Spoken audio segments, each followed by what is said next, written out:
Alright, so up next we have Missile Swarm up against Shadow League. Icemourn is a returning competitor as well. I didn't get as much time as I would like to really take a look at his fleet, but you can see he's using more conventional weapon types. He's got a large number of turrets and missiles, and he's even got some of the point defense lasers. The new Terran Republic's defense lasers are actually pretty solid too. They have pretty good damage output, pretty good range. All that mess. Although that said, the missile swarm is doing a solid job of connecting, with both fleets putting up quite a few points, but the Shadow League having lost one ship is a lot more significant than the missile swarm having lost one, despite the points difference. And with this ship being very vulnerable now, you can see it's lost the bulk of its maneuverability.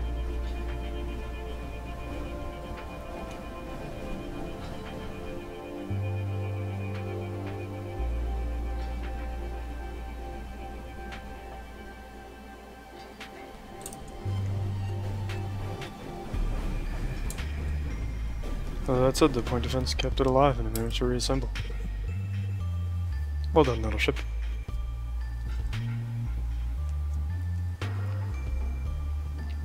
This one does appear to be swinging in Icemourn's favor, though. As a few more of the missile swarm get destroyed. The big problem with swarm fleets is that they kind of have a tipping point, where early on swarm fleets will tend to be pretty advantageous, but because the ships are small and fragile, as the match goes on, more durable ships can reassemble if they can survive long enough without taking damage, whereas the swarm will not really ever be able to do that. They essentially sort of just die all at once. And as a result, if a swarm is up against another fleet, it's very much, you're essentially fighting the clock twice, is a decent way to think of it. If the swarm is unable to do a significant amount of damage in a very short time, the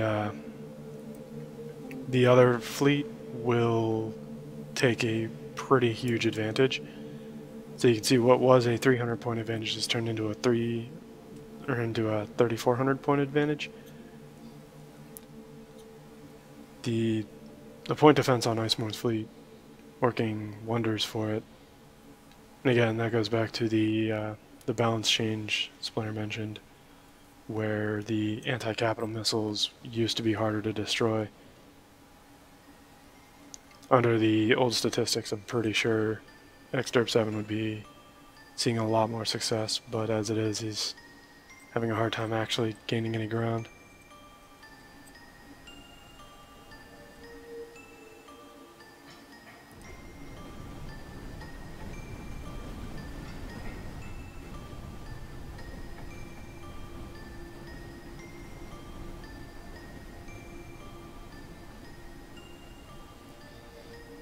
And you can see Icemourn off to a rather strong start.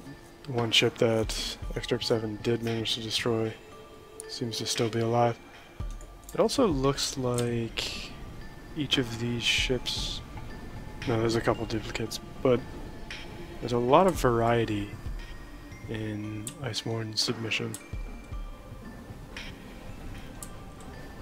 It looks like of his 7 ships, there are 6 different designs,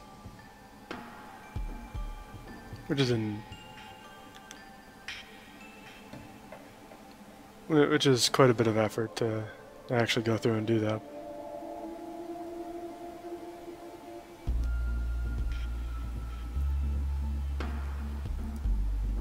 And as we saw last time, the missile swarm was able to take out one of the ships for the Shadow League, but the ships that remain are durable enough and the swarm is spread out enough that it's having a hard time actually finishing anything else off. You can see it's putting on a couple of points here and there on the board, but Icemourn's fleet's doing a better job overall of continually being able to score points. And given that the last round was a point victory, it's highly likely this round will also be.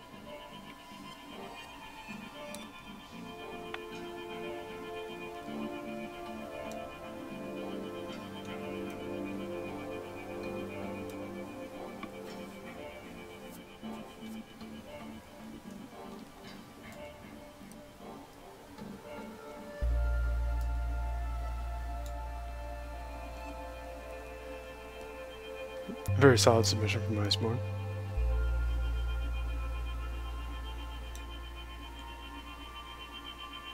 I want to say Icemourn is another one of those competitors who's been around for a little while. I'm not sure how long he's been actively competing in tournaments, but I think he's been in the NMSS ones for about a year or so now, somewhere around there. Although I might be just making that up, who knows. Play another round of Mons doesn't know shit.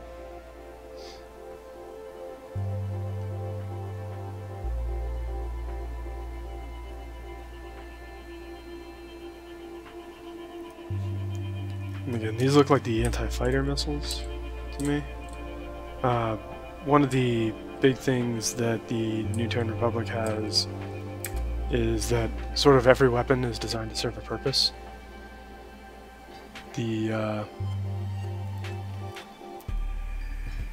The main part of, or one of the more interesting aspects of the missiles is that there's, for example, an anti-capital missile, which is very slow moving and very hard hitting, and an anti-fighter missile, which fires very quickly and it tracks very well, but Shadow League takes the round.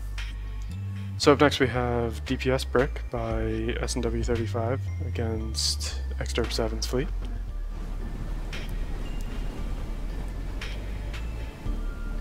But like I was saying, there's a variety of different missile types.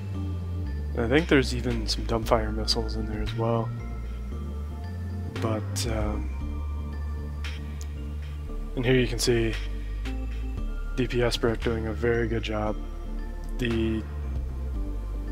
Because of the sheer volume of missiles coming out of SNW35's fleet, they present a very big problem for incoming missiles to actually deal with.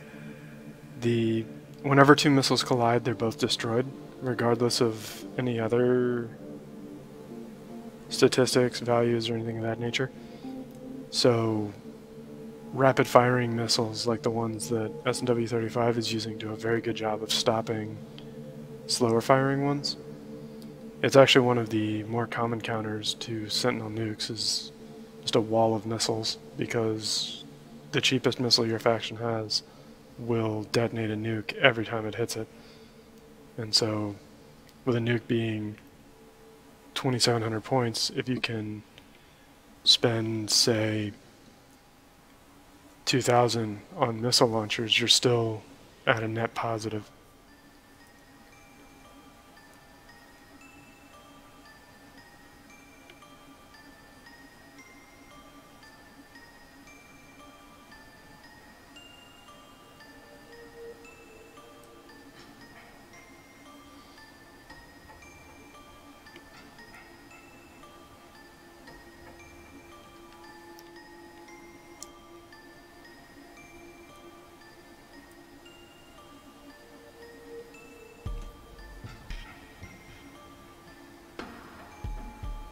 With round one being very confident in favor of DPSbrick. You can see DPSbrick is also using a swarm of missile-wielding ships himself.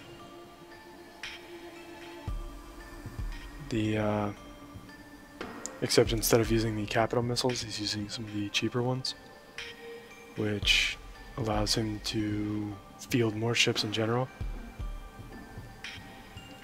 And they're still providing rather good support fire.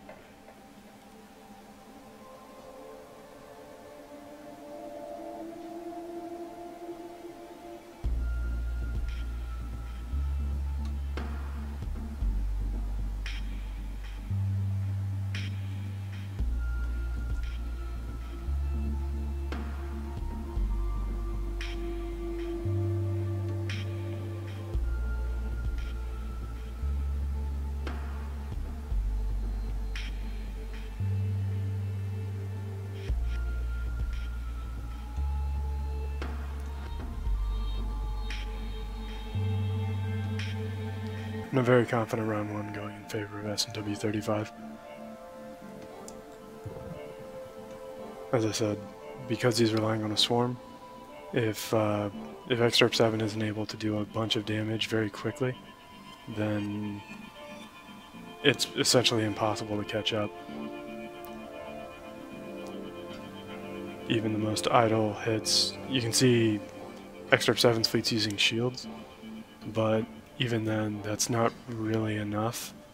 The shields will make them slightly more resistant to harassment, but they're still very fragile, and the shields can be knocked out pretty easily by any serious weapons. And unfortunately, if his shields do fall, his ship is going to be right behind them.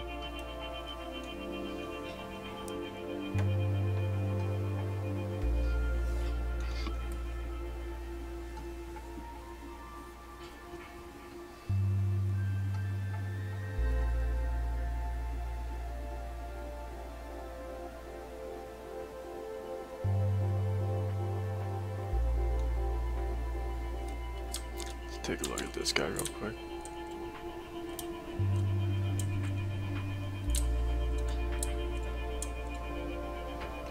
You can see he's using one of the hyper-stacking techniques to throw a whole lot of guns there in the middle. They look like... I'm not even sure. I do not know what weapon that is.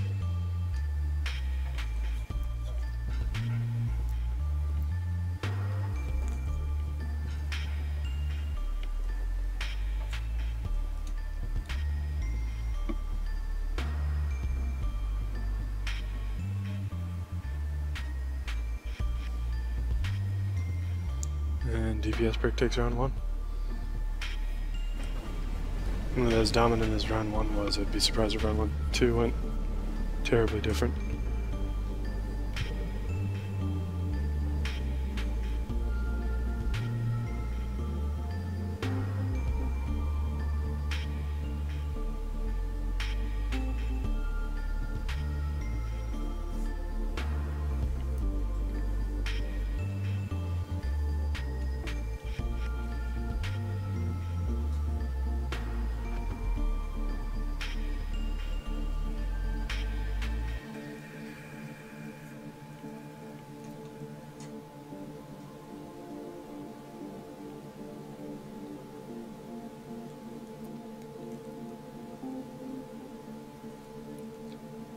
And here you can see the swarm of support ships for S&W 35 doing their job pretty well, keeping behind the blockers and essentially just keeping a wall of missiles constantly coming toward the enemy.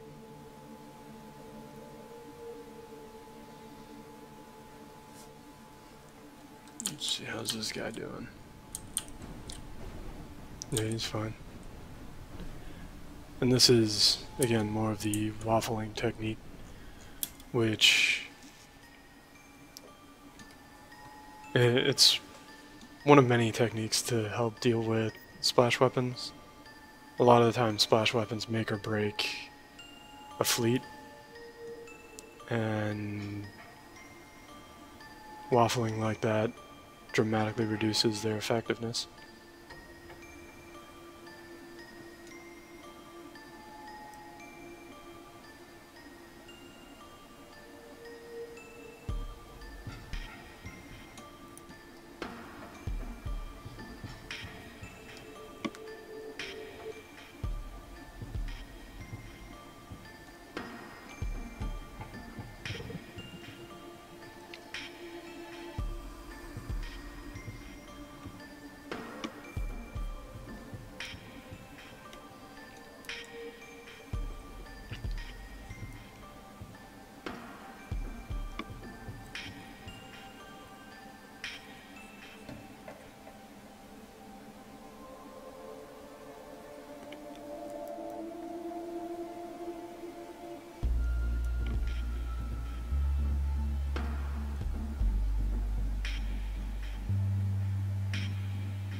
And as we close out round 2, it looks like the match is going to go in favor of SMW 35.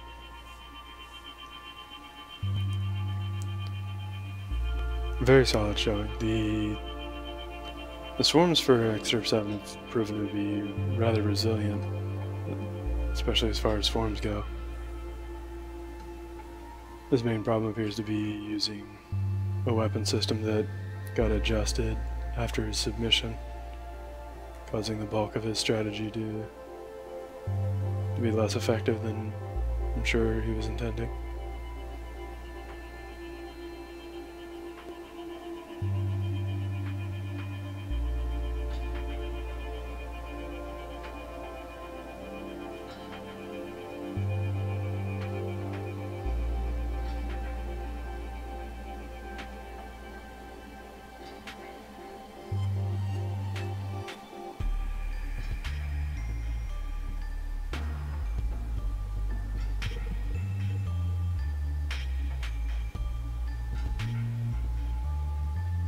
And there you have it. DPSbrick takes the match.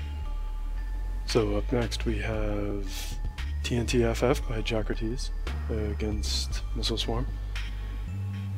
And Jokrates really loves this sort of aesthetic here. We see that in a lot of his submissions. In the previous tournament, his fleet and heads looks like almost an identical chassis in most respects. But see how they hold up. You can see some of the swarmers actually getting too close to Jokrates' ships. Worked out pretty well. They were able to connect with a bunch of missiles. But this is what I mean about swarms being at a disadvantage. Even though they took a huge chunk out of the front of Jokrates' ship, they then got pushed off, and you can see that in between missile salvos, it's actually trying to regenerate. It just looks like there's a bit of a deficit of point defense happening there.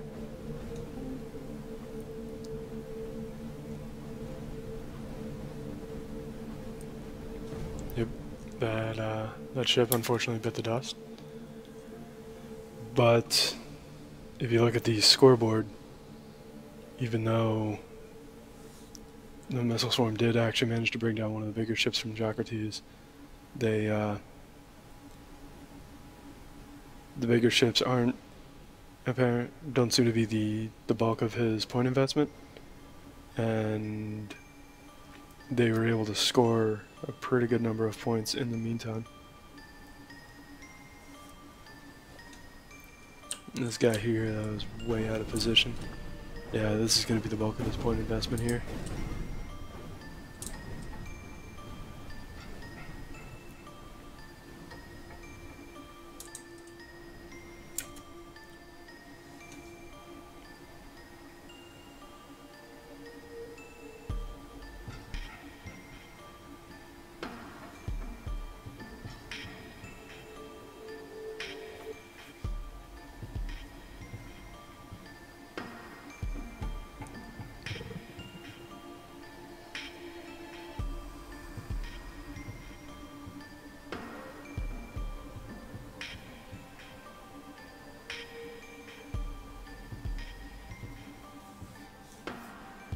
And these missile support fire ships working out very well for Jokrates as well.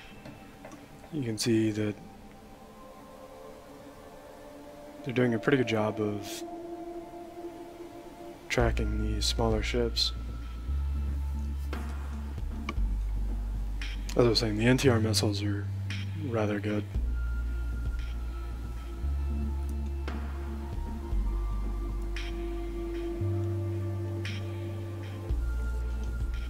And here we have some dumbfire torpedoes.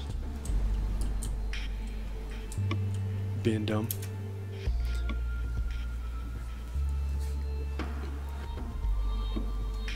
Missile Swarm doing a pretty good job of cleaning up some of these ships though. They've managed to kill 6 of Jokrates' ships, which is pretty impressive. Most of them are the larger blocker types, but with half the round still on the clock, and blockers slowly dwindling. This could get ugly quick for Jokrates, although he does have the point advantage right now.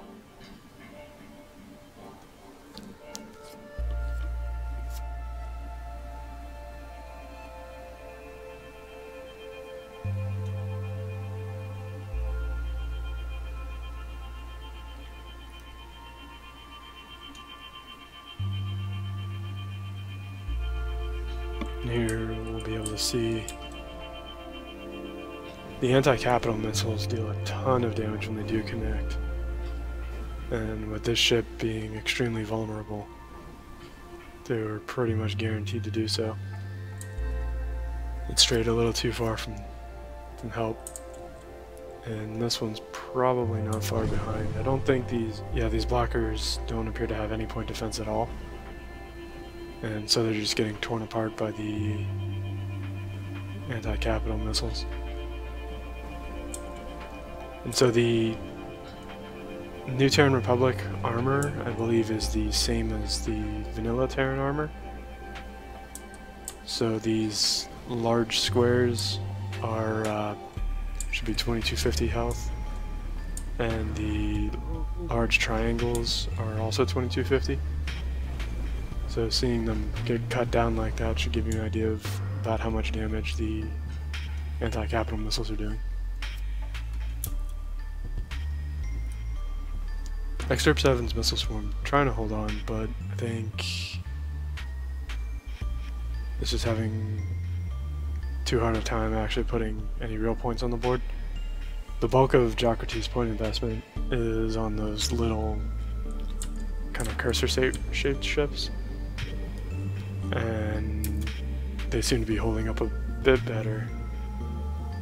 They're carrying point defense, so they're able to actually resist incoming missile fire a little bit. So even though 9 of Jokrates' ships are down, the bulk of his value is still in the field, and his overall threat hasn't really diminished much.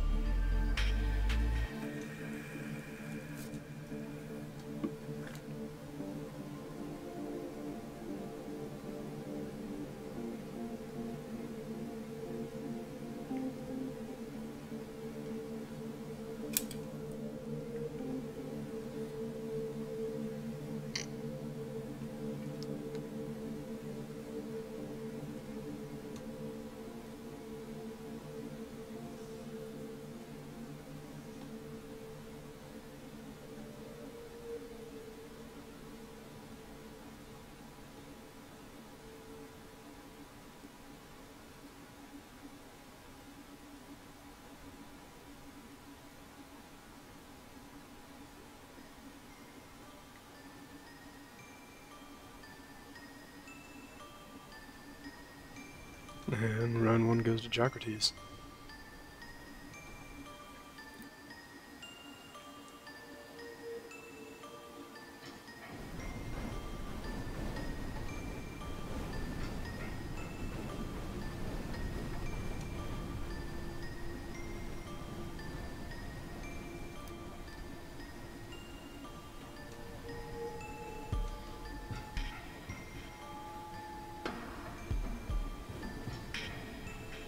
This wall of missiles in the beginning is going to be fun to watch. Though one of the damage ships from Jokrates just got brought down. I'm looking at the points. I suppose his investment is actually fairly even among his ships. I suppose with 20 ships, about 1,000 points per ship would be normal. But yeah, I guess the big guys are mostly just invested in thrusters so that they can maneuver. Their weapon payload seems to be pretty light.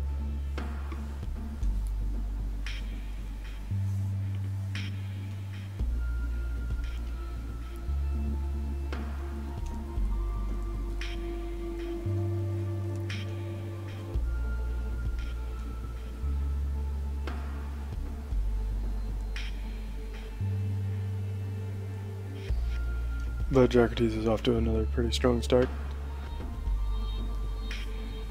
based on how the previous round went, it does look like Jokrates is going to have a pretty big advantage.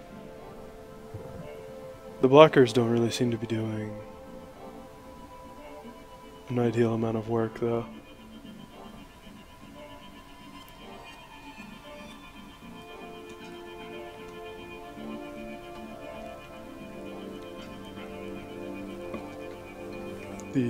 The bulk of the damage is actually being put on the field by the little cursors.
And you can see by the scoreboard, round 2 looks like it's going to go actually better for Jokrates than round 1 did. I think about this time in round 1 he only had about 8,000 points. This fleet doing pretty well for itself, making a good showing. I suspect the blockers will be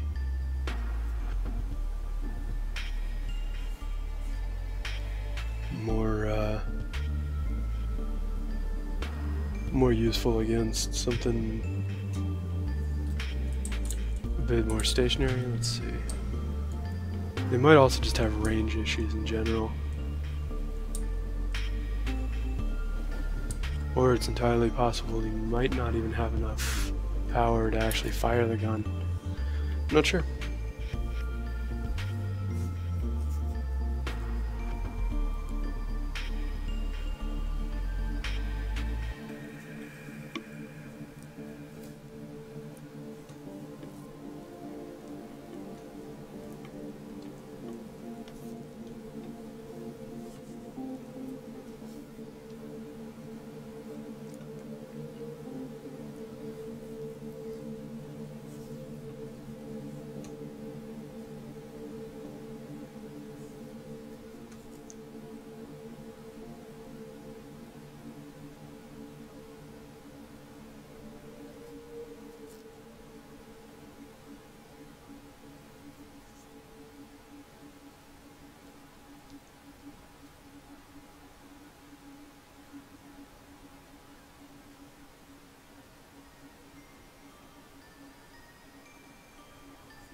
Yeah, and with a minute on the clock left and I think we can pretty safely assume this round is going to go in favor of Jokrates.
And here's another little bit of behavior for anyone who's not familiar.